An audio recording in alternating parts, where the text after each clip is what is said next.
Hi. You're probably wondering how we got here. I'm Julianne Cornell. And I'm Grayson Din.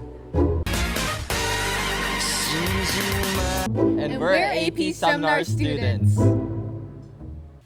AP Seminar is a college-level class based off your critical thinking skills, presentation skills, and the capability to write essays. In this class, you will have to do various slides and essays all written with information gathered over probably about a month. Julianne, sleep. It's 2 a.m. I'm only on source 4! There are 4 sections to the AP Seminar exam. First, you have Presentation Task 1, Presentation Task 2, and the end of the course exam Part A, and the end of the course exam Part B. First, PT1 and PT2 are presentations in which you'll research a global issue. Next, after researching it, you will write an essay about it. And after you do that, then you will be doing a presentation about it using whatever information you previously gathered. The essay is going to be strictly graded by College Board, just as an FYI. And the 2 things separating both PT1 and PT2 will be the amount of group members you have.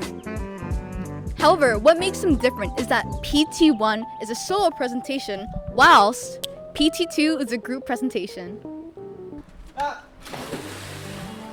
For the PTs, we highly recommend that you stay on schedule and don't fall behind. If you do fall behind, it's really detrimental. And it kind of does feel like you're drowning in water, oddly enough. and it's really hard to recover from it. The goal of EOC-A is to evaluate and summarize an author's argument based off of provided documents. This seemingly daunting task will be eased by the teachings of your teacher, Ms. Volchok. EOC-B is quite similar in format. Though the goal is very different, EOC-B will provide various documents, and it's up to the student to find the underlying themes, perspectives, and issues that connect them all. Then the student will have to argue their findings with data backed by the documents. First, I'll go over these tasks in chronological order. First, PT2, which is the research, essay, and presentation phase. This will be done in groups. Basically, each person will be assigned a different task, which will be facilitated by Ms. Volchok. These will be things such as note taker, who records each group meeting, or it could be someone such as like a speaker who voices their problems out to Ms. Volchok so that groups don't come in clusters.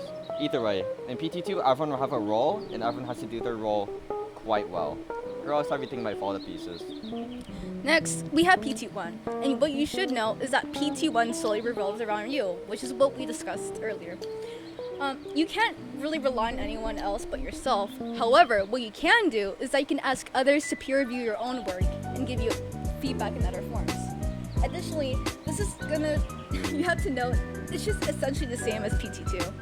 The biggest tip that I personally can't stress enough is don't put essays on your slides in like whole paragraphs. If anything, try and keep it to 4 to 5 bullet points with like 7 words each. What you should do is just voice out most of your lines, expand with your voice. Don't write down everything on the slide, it makes it look terrible. And for advice that apply to both PTs, I really recommend that you learn how to annotate correctly, like they say notes. You're doing that stuff for the summer.